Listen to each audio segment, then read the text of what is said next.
আপা যেখানে আছেন ভালো আছেন, ওখানে থাকেন, আমরা ধরে আনবো সময় মতো। সীমান্তের অপর প্রান্ত থেকে আপা, সীমান্তের অপর প্রান্ত থেকে আপা এখনো সংবাদ পাঠান, চট করে ঢুকে পড়ার পায়ে তারা ধান্দা করতেছেন। এর আগে ঢুকবার চেষ্টা করবেন না।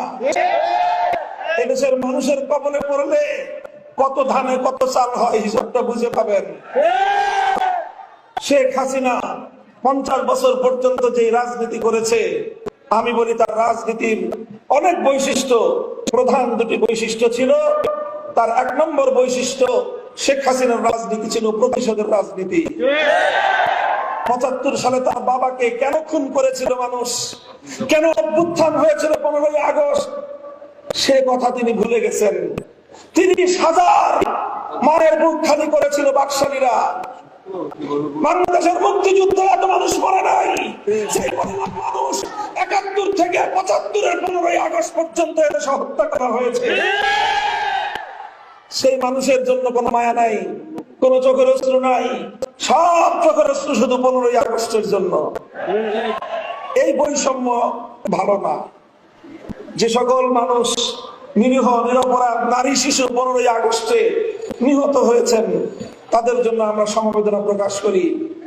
কিন্তু শুধু নিহত তারাই হন নাই, তাদের রক্তের যেমন দাম আছে, ওই 30,000 মায়ের চোখের অশ্রুর কোনো মূল্য নাই।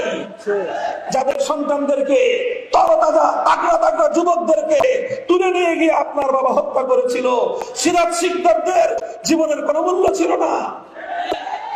যাই হোক, পুরাতন হিসাব, ওই হিসাবে আমি যেতে চাই না। 15ই আগস্ট এই অভ্যুত্থানের পর শেখ হাসিনা আন্তর্জাতিক গণমাধ্যমে বলেছিলেন যে জাতি তার বাবাকে খুন করেছে, হত্যা করেছে, তিনি সেই থেকে প্রতিশোধ গ্রহণ করবেন। এই ঘোষণার পর 1975-এর 15ই আগস্ট থেকে 2024-এর 5ই আগস্ট, এই 50 বছর শেখ হাসিনা বাংলাদেশে রাজনীতি করেছেন। শেখ হাসিনার এই রাজনীতিটা ছিল প্রতিশোধ গ্রহণের রাজনীতি। তিনি প্রতিশোধ দিয়েছেন বাংলাদেশের জনগণের কাছ থেকে, তিনি প্রতিশোধ দিয়েছেন বাংলাদেশ নামক রাষ্ট্রটার কাছ থেকে।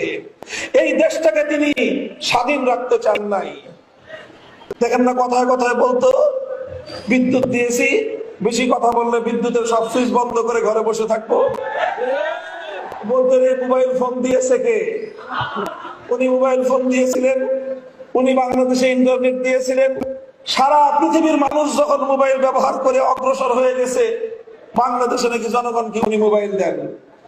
এই ছিল ওনার ভাবখানা। পদ্মা সেতুটা মনে হয় যে ওনার বাপদাদার টাকা দিয়ে উনি বানিয়ে দিয়েছিলেন। এই অবস্থা করতেন। এই অবস্থা করে